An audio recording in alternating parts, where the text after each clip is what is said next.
Okay, so what I want to do here is I'm going to kind of lean on my vocation of software support and other things that I've done like that. And basically, when you have to answer the same questions over and over again, you document it or you do a video, and then when your customers call in and say, how do I do X, instead of typing for 30 minutes, you just give them a link to the instructions. So that's what I'm going to do here.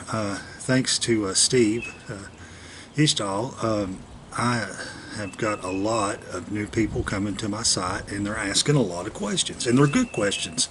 It's not they're bad questions, it's just I've been doing this for 10 years, and you know, some of this stuff is you know, old hat, so to speak. It's information that, you know, people who have been following me or are familiar with this type of research, you know, they already know, but they're, you know, a lot of people don't have a clue, or they're just asking me basic questions. And so instead of me, you know, trying to answer 100 and 200 and 300 and 400, thanks Steve, 500 emails or questions, and they're all basically, you know, all the same, you know, half a dozen questions, you know, rambling on to say I'm going to try to do a couple short videos to answer those questions for those people who are new to me or new to this type of research, etc. So the first question I get asked is, you know, why the crappy camera equipment? What in the world's wrong with you? In the year 2020, you know, why don't you have 4K, yada yada. Okay, and just be honest. I've been doing this for 10 years. When I got into this in 2009, and I'm not making excuses, I don't want any pity or any of that crap. I'm just telling you like it was, and this is not an excuse, this is what was going on. So, but basically I was, you know, at the time I was 46, 45 years old, I had 4 children at home, I had a disabled wife, and I was working full time. And I was taking care of the children pretty much all the time on my own, with some limited help from my wife. And so you can imagine I got one day a week, maybe an evening, you know, to do, quote, the research. So I didn't have a lot of extra cash to spend on anything. And so I started off with, the camera was a 480p Sony Handycam. And when I first started out, and that was just our home camera that we had. And then, of course, I realized I couldn't do that. So, and I tried to move up. So, but the first year and a half, where I was using that camera, and then I you know, I knew I had to get better cameras, and so I saved up my money, and I don't have that camera anymore. It got destroyed, but it was an HD camera, and it was a little flip side, and it was like a $50 camera. And then I moved up. Then when I started doing back trail, I moved up to this guy, and I bought this one online. This is a Sony Handycam. This is the CX110, 3.1 megapixels, but at least it was, you know, high def. This is high def, but this is another $75 cheap, you know, DXG camera. I mean, you know, it did okay. I mean, a lot of the White Bigfoot footage and some other, the Dog Man, you know, this is the camera.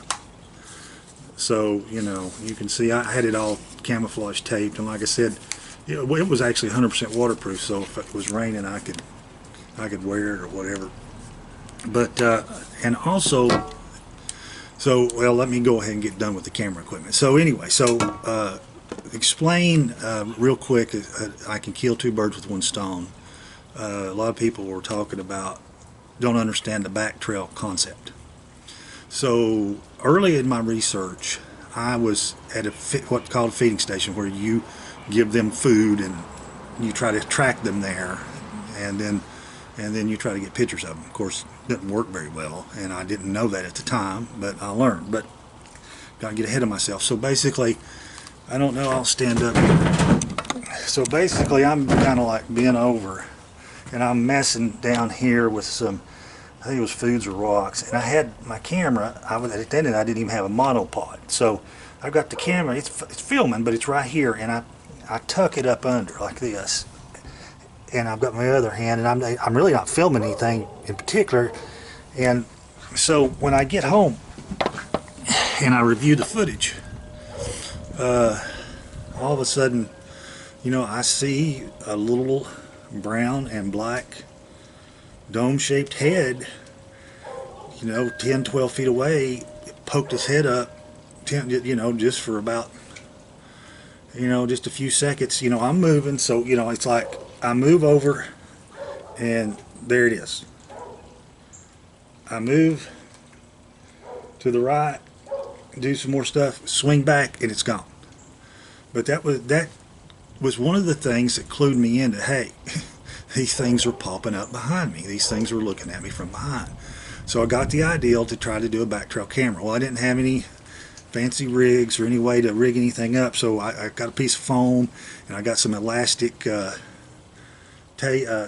tape, but elastic material, and I literally would take it, I'd put my backpack on, and then I'd use the backpack strap, and I'd literally just tape it. I'd do it right there, and I had the camera, I could open it up and set it like that, and then I would, take my other camera and I'd straighten it up, and then I would just film behind me all the time. And every 10 minutes or so I'd stop and reset it so my clips aren't too long, because if you let your clips get long, it fills up your memory. It's hard to download them. It's hard to manage them.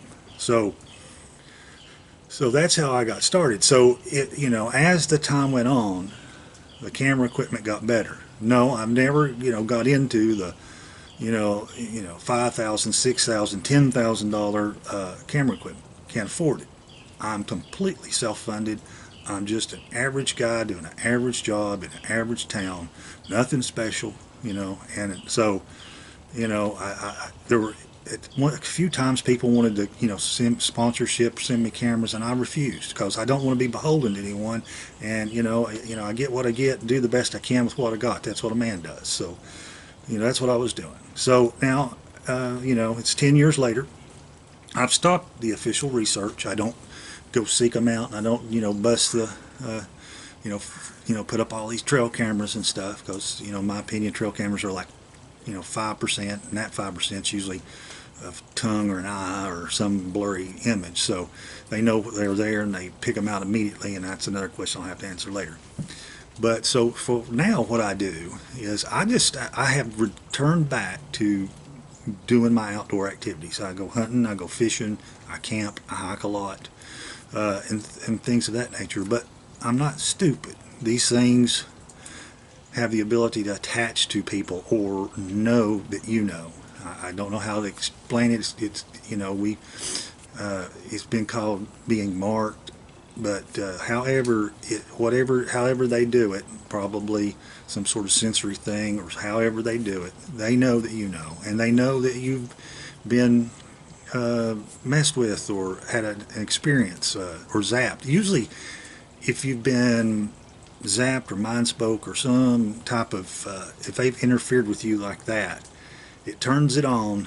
You can feel that they're there, and they know you're there. Now, they know people are there without this, but it's really heightened, and you get more of their attention when they know that and so with that, they'd still come around. They as far as like when I go hiking, it's whoops, and you'll hear them do different things that they normally do, and they still follow me, but they follow me way back. So but I'm not stupid, so I still do the back trail camera, because I'm just being bait, but I'm not. Me and my wife go hiking. I get my back trail camera out, put it on, we go do our thing, and if I get something, great. If I don't.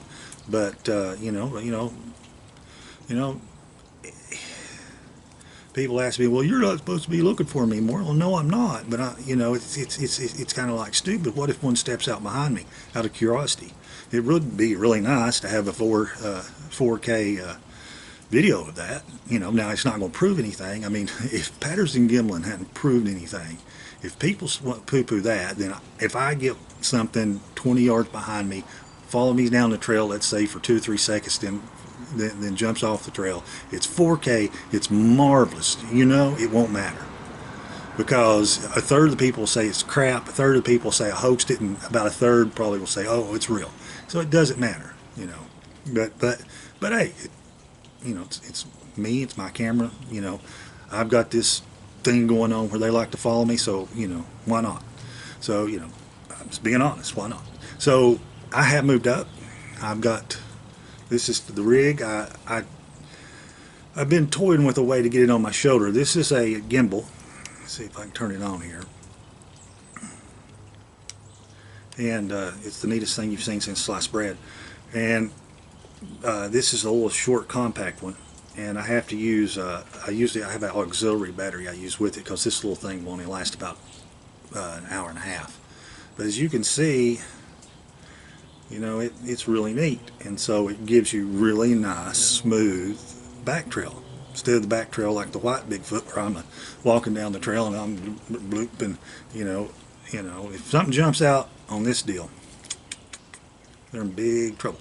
So, and yes, that is a 4K camera. Now, it's not a GoPro.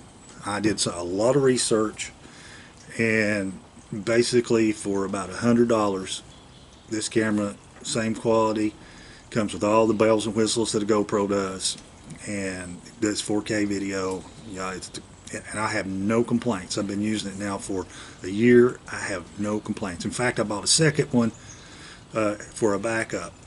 And so if this one breaks, yeah. And this little gimbal here, it was about $120. And so my wife's texting me because she's at Kroger's. So, but this thing, and you can see it, isn't that cool? I mean, I used to, I would just walk around the house with it on just because it's so darn cool. And so, you know, in fact, I mean, that's just, any of you geek people, isn't that wild? Anyway, I got to pause this here so I can find out what's going on. Okay, so I'm back. So I'm going over the gimbal camera.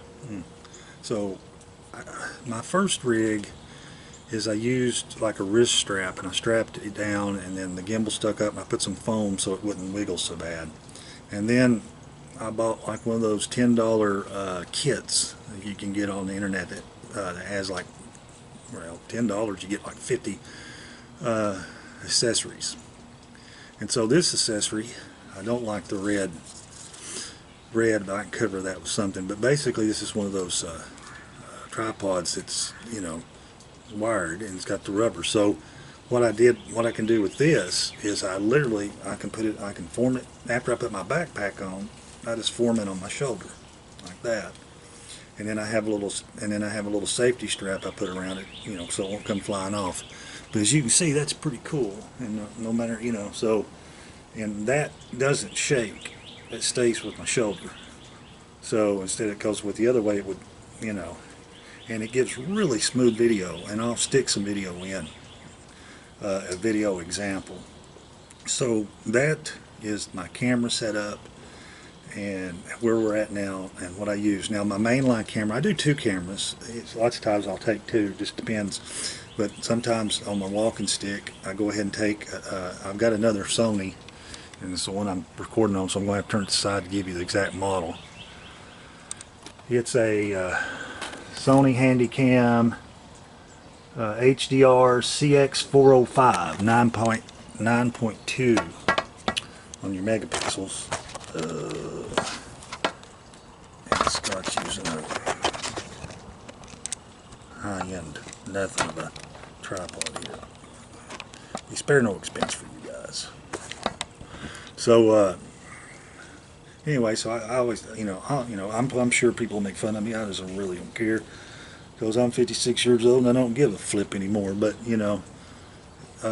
that's kind of how, what it'll do and what it looks like, and you can kind of see all the movement there. Anyway, so that's the gimbal. Of course, when you turn it off, okay. So that's the stuff, and pretty much these guys are out of service now. I mean, this one still works. This one, he gave up the ghost. This one works, so I, use it for home fun or whatever. But the other one, he goes on a monopod. I have a hiking stick monopod, and wildlife, flowers, and all the other good stuff that old people like me look at now when we go into the woods. I will show you a couple things. One thing I wanted to bring up about the new 4K, which is really nice. It's unbelievable. I mean, it's interesting. So it's told me something about how the Sasquatch follow me. I mean, they've always followed me, and I've known it, and you can hear it. and they let you know they're following you. But it, you know, with the with the 1080p camera, you know, you could at times see movement, but it was just not enough definition. You couldn't really see what was going on back there, other than you knew something was back there. But it could have been a bear or other things. The nice thing about the 4K is even it is, it's still a blob squatch, because it's like 300 yards or 300 feet, 100, 125, 150 yards away. But it's enough of a blob squatch that it's actually, it's a bipedal figure, and you can see it moving. And at least when you blow it up, it's obvious it's something on 2 feet. It's either some really weird man sneaking through the woods behind you, or it's a Sasquatch. So, but it's told me something interesting. I knew they did, but on average, I've had a couple captures now with the 4K, and one was the white Sasquatch, and the other one was the gray one. And the gray one literally came up on the side of the trail, and it's a steep trail, and he was about 300 feet. We paced it off as I was walking, and when he actually kind of come up behind to look at us, we were about 100 yards, which is 300 feet. And then by the time we went out range, and I went around the corner, about 125 yards. But he very leery. I mean, he came up underneath and I'll post a couple stills real quick. It's not ready for prime time. It's not a video that I would really show anybody, but I've got some stills. I'll just show you the stills so you can see, it's a gray figure. It's a blob squatch, but it is a figure, and it is moving, and it is, so that's exciting as far as just knowing that, if you can ever get one close enough, it'll be a really good shot. But anyway, so the gray one, they're falling about 300 feet behind me, and then the other one is about 2 weeks later in the same area, going the opposite direction. We were coming down a hill, and there was a little rise. We were coming down, and there's a rise behind us, and the white one, he came up over the top, and then went vertical. He was like he was going to circle around. So like, here's the hill, he came up, and then he started moving this way, and you can see, of course, it's white. It's just a white mass, but you can see it come up, and it's in the, it's a humanoid form. You can see it come up over the top, and then it waits a second or two, and then it starts moving, parallel, starts moving. I guess if I was looking at it, it'd be moving to the left, it's right. And you can see it, but again, it's not ready for prime. I mean, it's a blob squatch. The only good thing about it is it's moving. So there's a man all in gray and a guy all in white that are, running around following people up there. But that's what the 4K does. It pulls those things that before I would have never been able to see. So, pretty much I know they're following me, and they're staying about 100 yards, 300 feet behind me, and that's going to be pretty tough to get a picture of that, even if they stepped out in the trail at 100, even with the 4K, you're not going to be able to see much details. So, I've proven that over and over again. My wife's filmed me, and I jumped into the brush, and I turned into a blob squatch with a high-def camera in bright clothing, in broad daylight, after about 20-25 feet off the trail, and just regular foliage, stopped on the trail, and I started walking backwards. And by the time I get 45, 50 feet, I'm done. You can't even, on the camera, you cannot see me. And I look just like those blob squatches that everybody says pareidolia. Two little dark eyes, a nose, and I'm blurry. So sometimes this effect, unfortunately, is the technology, and it's a digital technology. I don't know. Would a $10,000, $20,000, $30,000 higher commercial grade camera do any better? Don't know.